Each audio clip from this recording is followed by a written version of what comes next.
Lagi daw dila harumamay mga kawaray, yan na naadlaw mga kawaray ka day 7 naton han higugmaon ko ang Pilipinas. So yan nga adlaw mga kawaray, bibisitaw naton ang pinakasikat nga diha barangay Dinabanan han Marabot Samar na beach resort. Amoy niyan Esmeralda Beach Resort. Man mga kawaray. Man. So amoy ni mga kawaray nangingibabaw di dinangaran niya na kay sikat ini na resort di diha Marabot Samar. So tara mga kawaray, pasyada kita kung ano't may dahin ni na resort.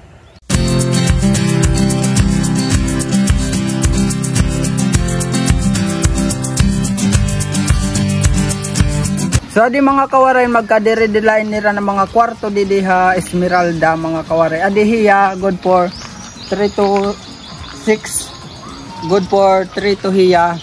And adi 5,000 mga kuan ini na 6 to 4 to 8 kataungan na to 3 to gihap at man makikita niyo mga kawaray tuman.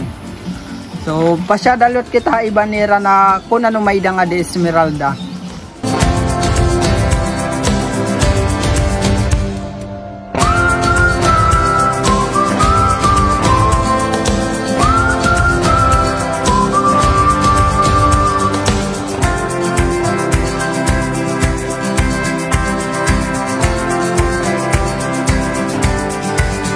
Ato man mga kawaray, kakadto naton ngan. Let's go mga kawaray.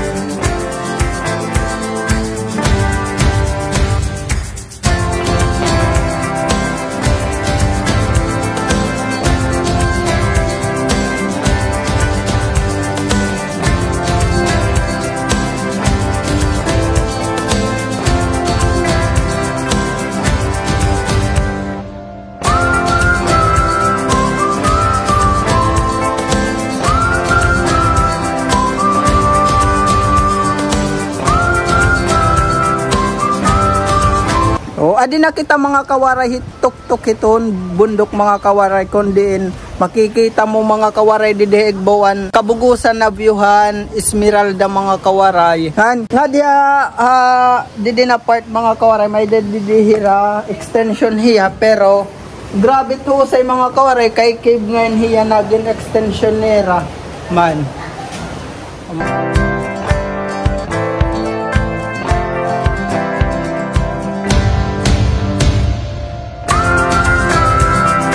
Sanglit mga kawaray, kadi na kamo mga kawaray, pasyada na kamo nga diha Esmeralda Beach Resort.